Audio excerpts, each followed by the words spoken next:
Welcome, everyone. It is 5:31 p.m. As Chair of the HSPB, I am calling the November 6th, 2024 special meeting of the Historic Site Preservation Board to order. May we please have a roll call? Yes. Chair Nelson, Present. Vice Chair Rosenau, Here. Member Hanson, Here. Member Bachman, Member Hare, Here. Member Maruzzi, Here we go. Oh, here. and Member Mishka Hitchcock. I'm here. Thank you. We have a quorum. Great, thank you very much. Screen doesn't light up. May we please have the staff report on the posting of the agenda? Yes, the agenda for this meeting was posted for public review at the City Hall Bulletin Board on the west side of Council Chambers, and it was also posted at the Planning Department's counter in accordance with the city's policies. Lovely, thank you. Does the board have any revisions to the agenda? Okay, seeing none, may I please have a motion to approve the agenda? I move. And that motion was made by Member Hare. And may I have a second? I'll have a second. Great. So we have a motion to approve the agenda by Member Jeffrey Hare and a second by Member Eric Rosenau, Vice Chair Eric Rosenau. Any discussion? Okay, seeing none, I'll call for the question. All in favor, please say aye. Aye. Aye. Any opposed? Nope. Motion carries 7-0. Now we will move on to public comment. This time has been set aside for members of the public to address the board on agenda items and items of general interest within our subject matter. Though the Historic Site Preservation Board values your comments pursuant to the Brown Act, it generally cannot take action on items not listed on the posted agenda. There will be 3 minutes assigned for each speaker, and testimony for public hearings, if any, will be taken at the time of the hearing. And it looks like we have one speaker. Please welcome David Hyams.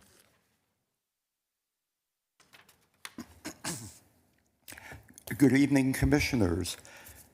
My name is David Hyams. In my time here in Palm Springs, I often spend hours talking neighborhood history, especially those neighborhoods involving the Alexander Construction Company. Upon reviewing Appendix C and D of the Historic Resources Inventory and Context Statement, I note a list of 9 potential historic districts. 4 of these contain homes built by the Alexander Construction Company. I believe that there is another neighborhood containing Alexander homes that deserves inclusion. How I spent my summer vacation. Recently, with the assistance of our building department, who provided the job record cards, I was able to finish a census by completion date of those Alexander constructed homes built in Palm Springs through 1957, the end of 57. 163 in total, including one in Little Tuscany, completed in 1952, and the 163 completed in 1956 and 57, located in the Twin Palms neighborhood, 85 of the homes, the Little Beverly Hills neighborhood, 56 of those homes, the Vista Las Palmas neighborhood, 20 homes, and even one in Sunmore, completed at the very end of 1957. The small neighborhood of Little Beverly Hills, originally Ramon Rise Estates, has 84 mid-century homes. They were completed in 1957 and 1958. Jack Meiselman worked with George Goldberg and Samuel Sontag to build the initial 20 homes. The remaining 64 lots were sold to the Alexander Construction Company, who utilized a William Kreisel designed floor plan known as the Ramon Rise floor plan, which is viewable at the Getty Research Institute. These homes, these 64 homes, comprise the second completed Alexander neighborhood, and it was known at the time as Enchanted Village. The homes were marketed as low-cost and affordable housing, providing many in the Palm Springs workforce at the time the opportunity to purchase a home. Along with Kreisel's modernism for the masses belief, George and Robert Alexander were committed to the ideal that quality homes could be built to fit the budgets of lower and middle-income families. To illustrate the socioeconomic status of a neighborhood, telephone directories of the time often indicated the homeowners' professions. Owners in Little Beverly Hills included teachers, my grandfather, a railroad conductor, savings and loan employees, a diaper delivery driver, and planning department associate David Hamilton and wife Helen, and planning director Herman High Rains and his wife Christine. I believe that the 64 Alexander constructed homes in Little Beverly Hills should be included in the list of David? potential historic We're districts. up on time for public comment. Thank you. Thank you very much, David. We appreciate that knowledge. Okay.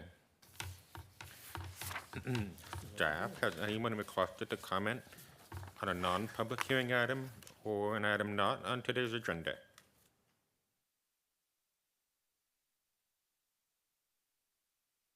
No, we No. do not. Okay, great. Seeing none, we'll close public comment and proceed to the next item on the agenda, which is the consent calendar, where we have one item today, which is the draft minutes of October 1st, 2024. Does anyone have any revisions to the minute? I do have one thing that I just noticed. It's a typo on page 2 of 3, the paragraph under 2A, which begins motion by Chair Nelson. And the third line says the Barbara Tract with a K. That should be Barbara Tract, T-R-A-C-T. That's all I have on that. Anyone else? Okay, wonderful. May I have a motion to approve the item listed on the consent calendar, including the approval of the minutes? I so move. We have a motion by Member Janet Hanson. Do I have a second? I'll second. Wonderful. And a second by Kurt Bachman. Thank you. Any discussion? Okay, seeing none, I'll call for the question. All in favor, please say aye. Aye. Aye. Any opposed? Nope. Okay, motion passes 7-0. Thank you. Moving along, item 2 is public hearing, in which we have none. Item 3 is unfinished business, in which we have none. Item 4 is new business, which is item 4A, an application by Jacob Decker and Carmen Decker for approval of a major alteration of a Class 3 site located at 909 Fanair Road, and the associated review for potential redesignation of a Class 3 site to a Class 1 or Class 2 historic resource. This is case HDEMO 2024-0014. The recommendation is to take no action, allow the processing of the proposed alteration, and determine pursuant to CEQA that this action is not a project. Staff, do you have anything to add on that? Would you like staff to present? Sure. Okay. We have the presentation on the board. We have one item for review this afternoon. The project before you today is a Class 3 site requesting major alteration. The property is addressed 909 Sun Air Road.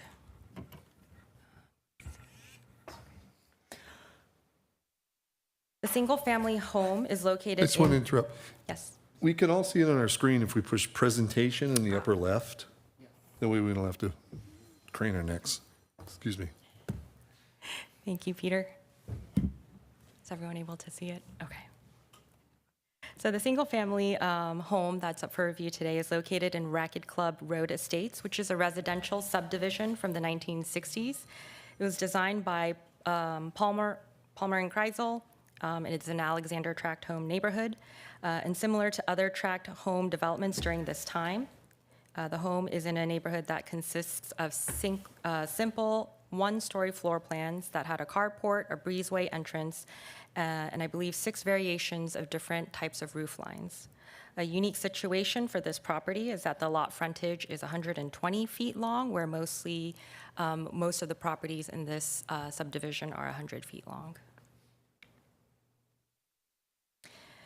So this is a photo taken from the street showing the frontage of the existing home. And I believe all of our members here, all of the members here have been on the site. You can see that the home has a side gable roof with a carport and open breezeway. The enclosed portion of the home shows 6 vertical windows that are spaced with masonry block walls. And there is some permit information that shows that there's an addition that was approved as a detached ADU to the site in 2019.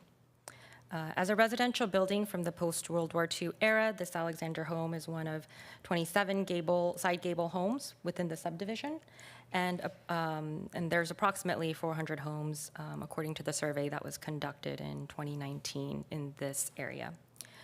The owners of this home wish to enclose the existing carport and part of the open breezeway, which triggers the clause for major alteration to a Class 3 site, and it's identified of course, the major alteration triggers the review to identify if the property itself has the potential to be reclassified as a historic property. So according to the city's historic preservation ordinance, projects that trigger major alteration to a Class 3 site requires HSPB review to determine if the site meets criteria to be reclassified as a historic property.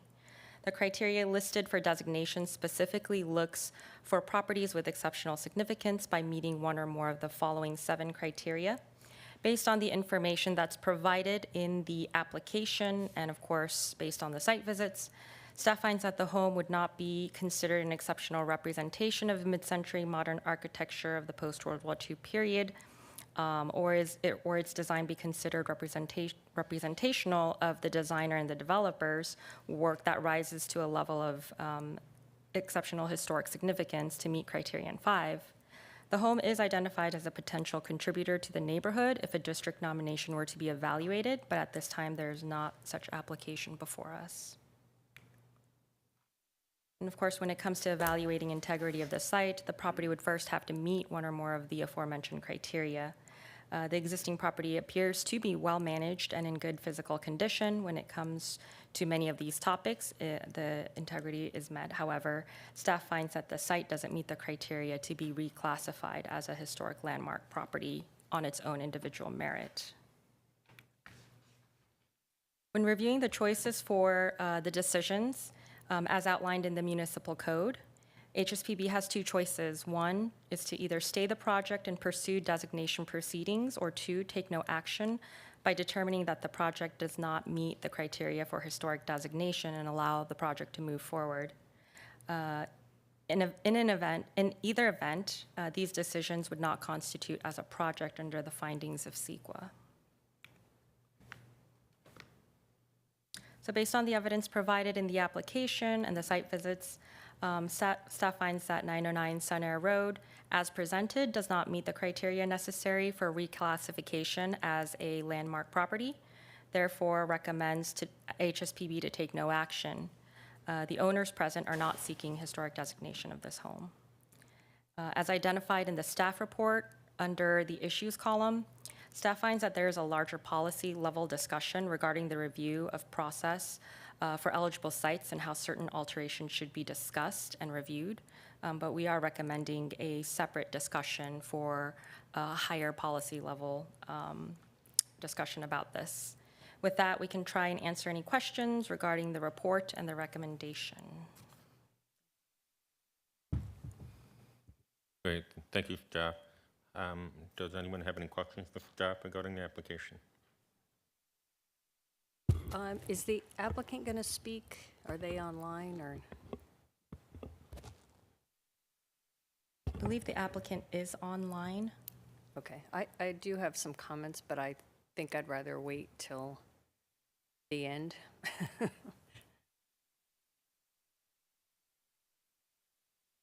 Will the applicant be speaking? Would you like to see if the applicant wishes to speak? Please, Okay. please.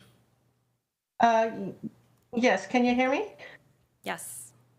Hi, this is Ava Sobieski from EA Studio. We've been hired by our clients, the Decker family, and they obviously love their home in Palm Springs. They take great care of it, and they admire the character of the existing building. Some adjustments have been made by the previous ADU, and also they have an interest of bringing the home to sort of standards that are a bit more livable.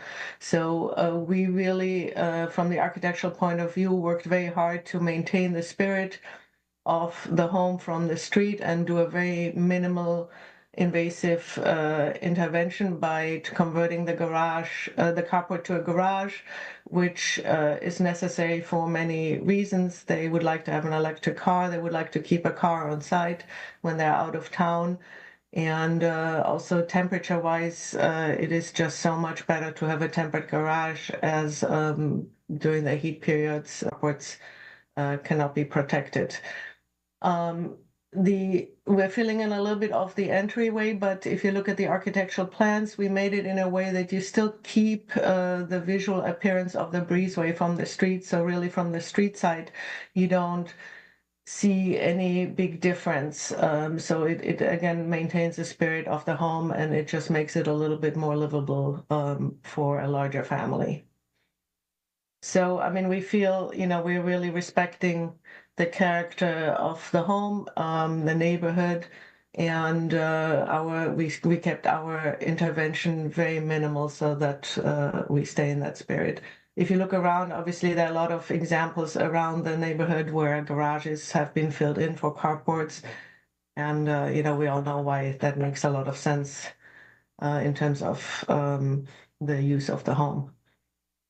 So I think this is sort of short and sweet. I feel, we really try to stay minimal and sort of do good by the rules and by respecting the beautiful character of the home.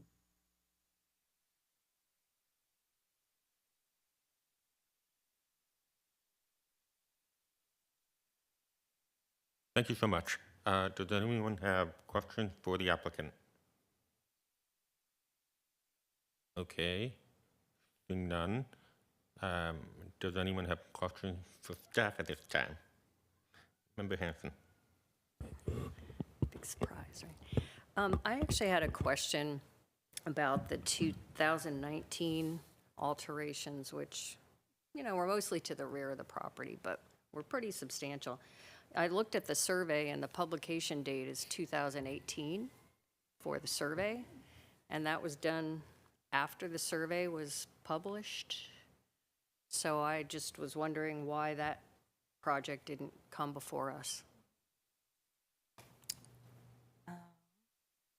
I do not have that data in front of me, but I can certainly look into how that was processed and inform the board on what that process looked like. I think, like I said, I have maybe some of my comments might be better during our comment period and some suggestions for maybe later agendas.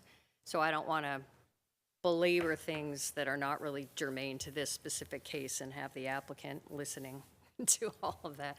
I think given what we were charged with here today in terms of how the ordinance reads, I drove around the neighborhood and there are a lot of garage doors, quite a few. In fact, I printed the historic district and there's quite a few non-contributing.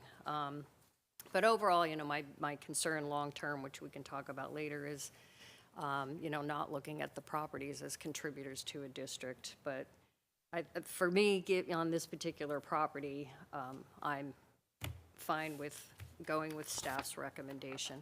I was a little bit confused with the CEQA finding, though, because it does say it's a project. So if it's a contributor to a district, then the alteration is a project, but it says it's not a project in the recommendation. Allow the processing and determine that this action is not a project, but under environmental findings, it says, although it's considered a project. So anyway, we can talk about that. That's an error, but if I could just have Oh, that okay. conversation for a second, because I think it's come up in the past, and it's something that we did just want to clarify. So based on the historic ordinance, for these Class 3 and 4 alterations, there are essentially two options. One is to stay the request that is before you and then pursue the designation. That becomes a project. The other is to take no action, which is not a project.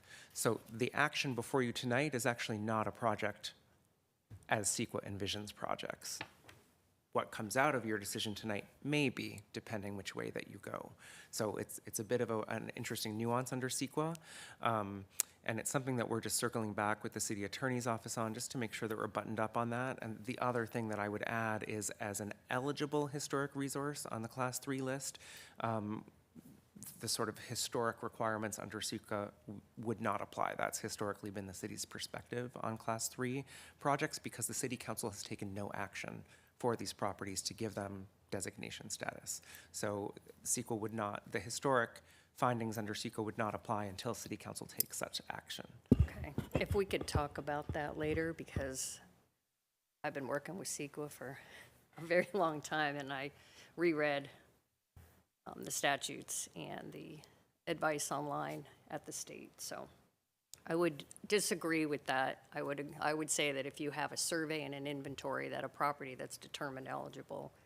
And I think the nuance for us is that the city council actually has never adopted by ordinance or resolution that list. It was done at the staff level. They accepted it and filed it as information, was our understanding. And we're confirming that, but that was our understanding. But does the of it. ordinance say that, see, I don't know, maybe we The should Class table 3 this. list itself. Maybe we Sorry, should am I table this. misspeaking? Well, and maybe we can couch it for after yeah. this discussion. Yes. I but took there us down are- the path you Yeah, wanted yeah. to avoid, Yeah, so yeah. my Yeah. apologies. But Yeah. this is, you're unpacking a bigger conversation that we do Yes, want to have. I so- understand. Absolutely. Yeah.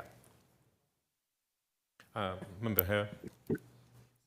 I think for purposes of this discussion, I would like to just say that I'm in favor of supporting the staff recommendation. Thank you. Anyone else? Okay, so a couple things. First, to clarify, if you would indulge me, the current appearance of the house, as it presented to the street, qualifies as a contributor. The current building as it stands, yes, it was identified in 2019 as a contributing building. Great. And once the proposed changes or alterations would be made, would it still continue to be considered a contributor, or? I mean, I think you would have to do an analysis, redo the analysis, and identify what the character-defining features are and if those alterations would preclude it from being contributing, but we would need to do an analysis. Okay, that's what I thought. Thank you. Furthermore, if we decide to take no action today, do I have to call for a vote? Yes, Yes, we do Okay, call great. for a vote, yeah. wonderful. Any further discussion? Yeah, Member Mashka Hitchcock. Maybe, I don't have a little light on The mine. lights don't work on that one, yeah, sorry. So I, maybe not just a question, not exactly a question, but I think going off of the CEQA discussion and just wanted to say, reiterate my interest in the discussion Sarah brought up about how to deal with contributing resources, application evaluations, and enclosing certain types of or doing certain types of modifications, including carport enclosures. Interested in that discussion. Yeah.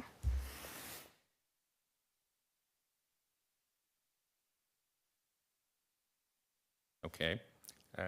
Anything else? Okay.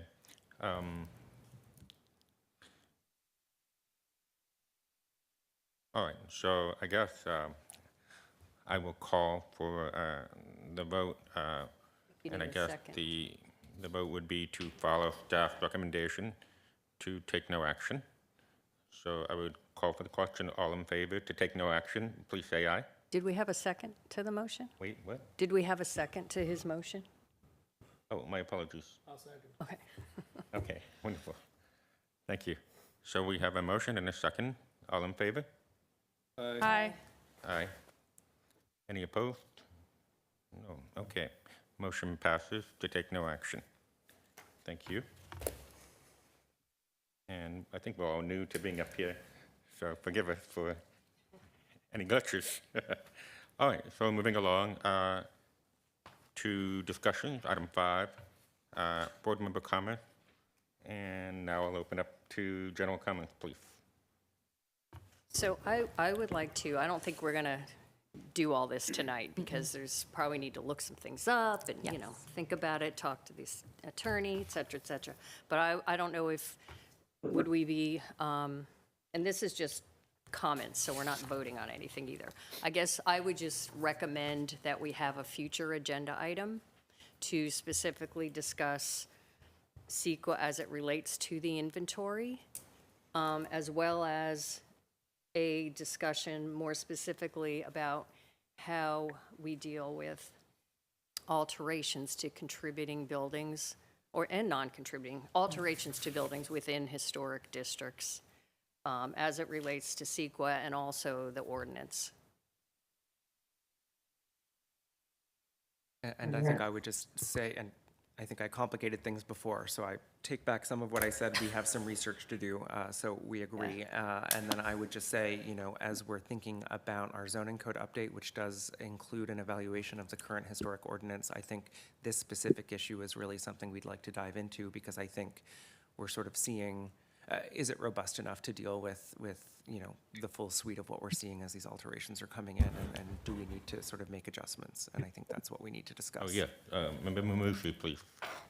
I was under the impression that the survey and its findings were adopted by the city council. And I misspoke on that, so I was confusing the issue of the specific home being designated, so I'm taking back what I said Good. because I was misspeaking. So You I'm sorry for frightened me. You complicating. frightened me with that comment.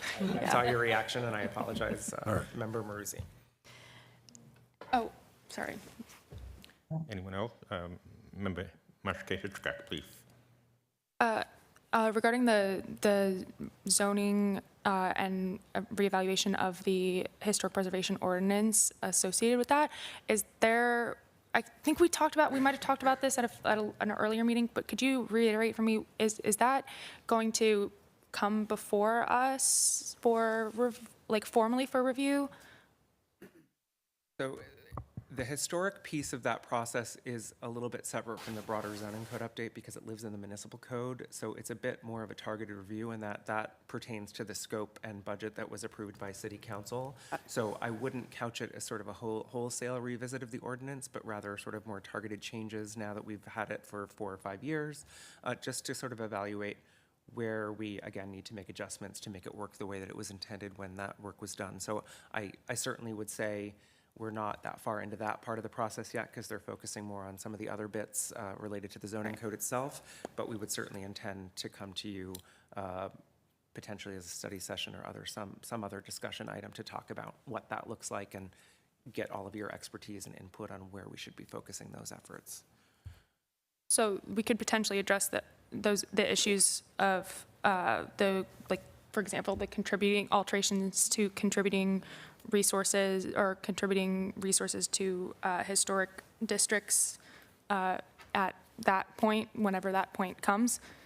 I think that's one of the discussion items that we could have in terms of, I think in terms of scope and budgeting, we need to be sensitive to sort of how wholesale we can look at the changes, but I think that we should look at where the pinch points are and then make a plan of attack from there.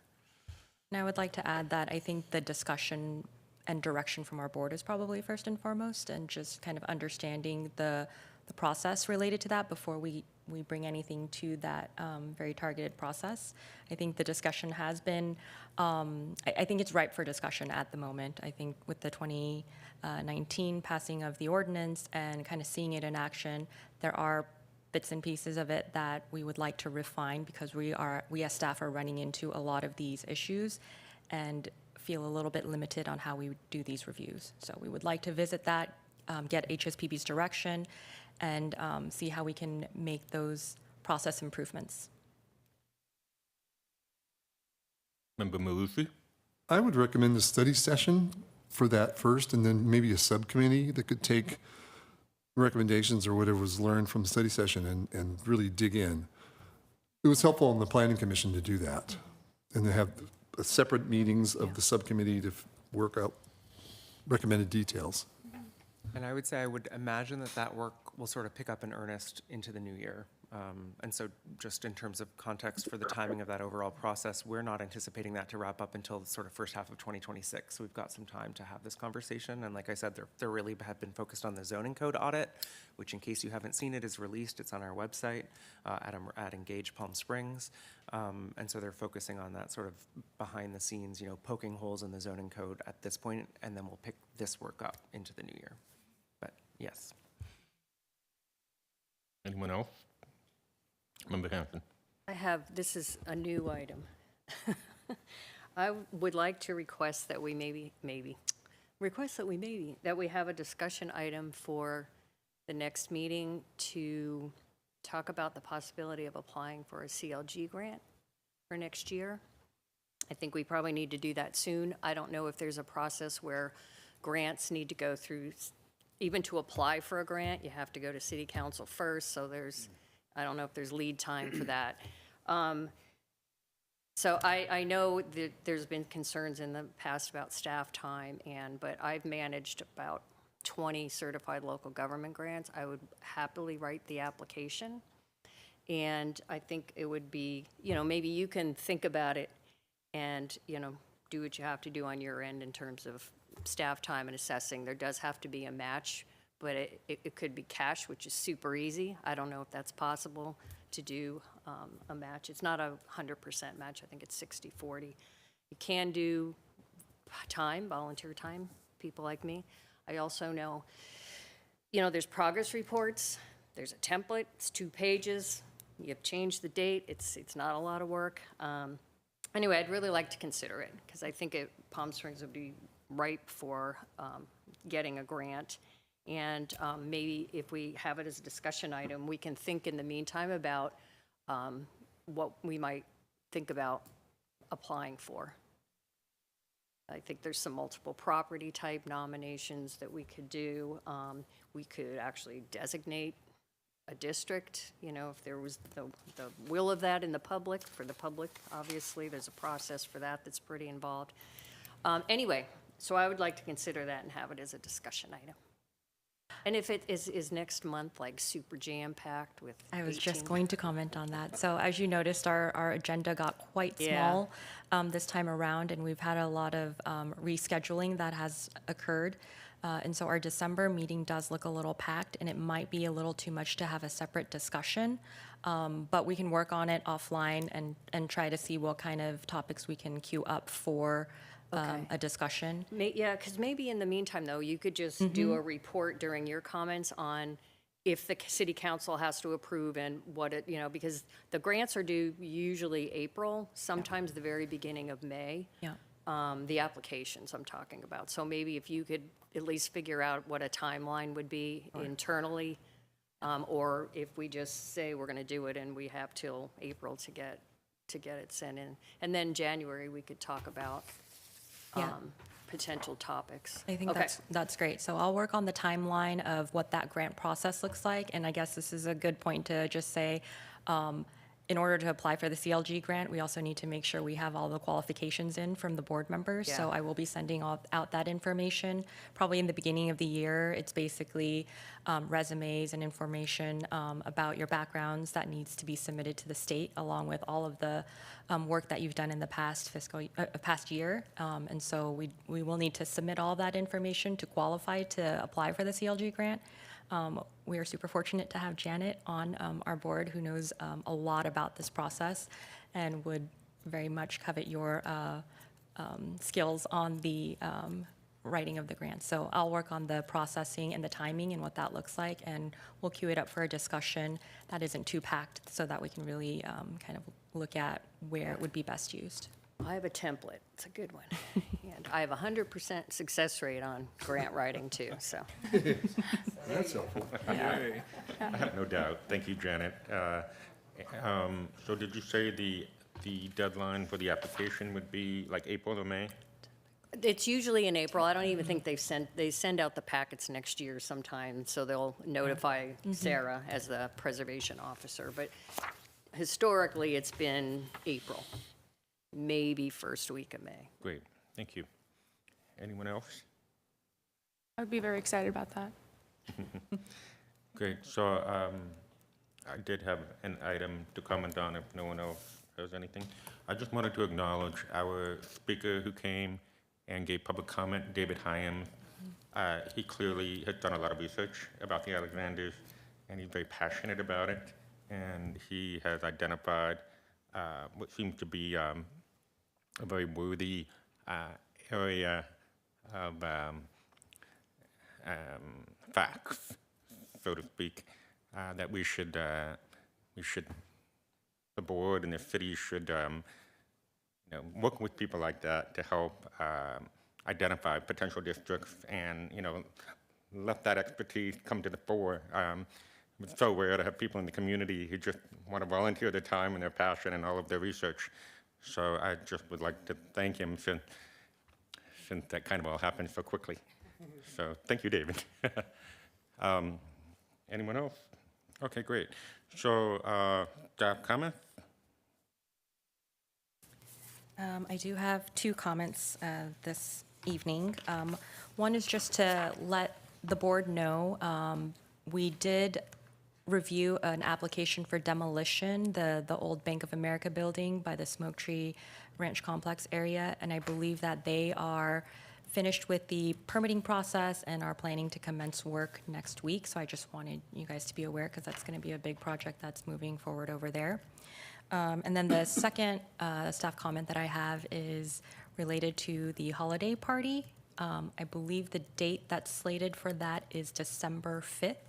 And I'll send a separate email regarding the details of the holiday party, the location, the times, all of that stuff. But I did want to put that date on your radar. That's it for today. Okay, great. Any questions for staff? Okay. Well, my friends, I think this is it. So, seeing no further discussion, this meeting is adjourned to our regularly scheduled meeting of Tuesday, December 3rd, 2024, at 5:30 p.m. in a large conference room. We will miss this wonderful chamber. Thank you all. Miss the cold. Thank you. Yeah, not the cold.